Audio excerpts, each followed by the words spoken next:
এই জন্য পায়ে হাত দিয়ে বলতেছি, আসেন।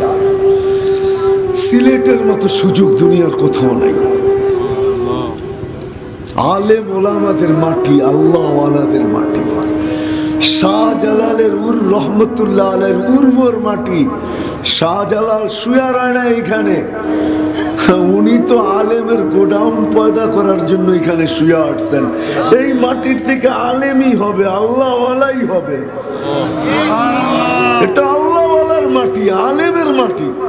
নবীর আদর্শ শিখেন, কিভাবে মুসলমান হয়ে থাকবো, কিভাবে উন্নতি হয়ে থাকবো, কিভাবে মানুষ হয়ে থাকবো, কিভাবে মানুষ হয়ে থাকবো। আল্লাহ রসুল শিখাইছেন কিভাবে তুমি মানুষ হয়ে বাস করবে। মানুষ তুমি জানো না, আল্লাহ মানুষ বলবে, মানুষ আল্লাহ রসুল বলবে মানুষ। শিখেন। 1 ঘন্টার বয়ানে সব শিখায় দেওয়া যাবে না, শুধু এতটুকু বলে দেওয়া সম্ভব, শিখায় দেওয়া সম্ভব না, শিখতে হবে। এটার জন্য পদ্ধতি বলে দিতে পারি। হক্কানি আল্লাহওয়ালা আলেমদের সোহবত, যত বেশি এদের কাছে উঠা বসা, চলা ফেরা, আসা যাওয়া, মহব্বত ভালোবাসা থাকবে, তত বেশি আপনি এদের কাছ থেকে শিখতে পারবেন। হক্কানি আলেম আর আল্লাহওয়ালা, এদের কাছে আসা যাওয়া, এদের কাছে উঠা বসা, চলা ফেরা। দ্বিতীয় রাস্তা বলে দিতে পারি, দাওয়াত তাবলীগে যত বেশি যাবেন তত বেশি শিখতে পারবেন। লম্বা যায়েন না আপনি, চিল্লা 3 চিল্লা দিয়েন না, আমার কোনো আপত্তি নেই, কিন্তু কমসে কম মাসে 3 দিন যান, অনেক কিছু শিখবেন। কিভাবে মানুষ হয়ে থাকতে হয়, কিভাবে মুসলমান হয়ে বাস করতে হয়, কিভাবে মুহাম্মদী হয়ে থাকতে হয়, ইনশাআল্লাহ। তারপর তাইলে আর আল্লাহ রসুল দেখা বলবে না, সুকান সুকান লিমান গাইয়ারা বাতি। আমি মাঝে মাঝে ভাবি, একা একা জানি না, আমার দিলের ব্যথা কাউকে দেখাইতে পারি না, বা এটা বাপটাও দেখাইতে পারবো না, যে আল্লাহ রসুল কত ব্যথা নিয়ে বলবেন, সুকান সুকান লিমান গাইয়ারা বাতি।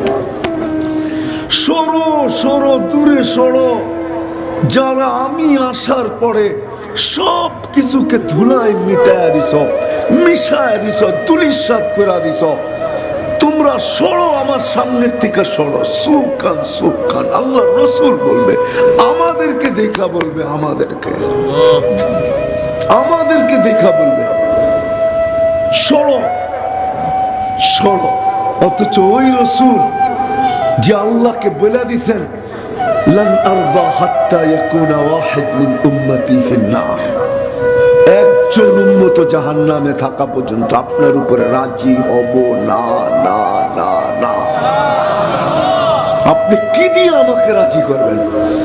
যখন এই আয়াত নাযিল হয়, সাউফা ইউতিকা রাব্বুকা ফাতারদা, হাত উঠে বলছেন এই কষ্টের ভিতরে, লান আরদা হাত্তা ইয়াকুনা ওয়াহিদ মিন উম্মতি ফিন নার, একজন উম্মত জাহান্নামে থাকা পর্যন্ত আপনার উপরে রাজি হব না আমি।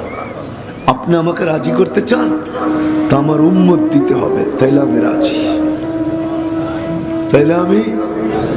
আল্লাহ ওয়াদা করছেন, সালতু তা শাফি তু শাফা, আপনি চাইতে থাকবেন, আমি দিতে থাকবো। আপনি সুপারিশ করতে থাকবেন, আমি মঞ্জুর করতে থাকবো। বাকি বাহানা বাদেই দিলাম, এক এক বাহানাই উম্মতকে শুধু বন্ধুকে রাজি করার জন্য আল্লাহ কিয়ামতের দিন উপস্থাপন করবেন। এক এক বাহানায় বন্ধুকে রাজি। একটা পর্ব আসবে, আল্লাহ রসুল বলবে, রাজিতু বিকা রাব্বা, মালিক তোর উপরে রাজি হয়ে গেছে, আমার উম্মত চলে আসছে। ওই রসুল শিখেন, শিখেন।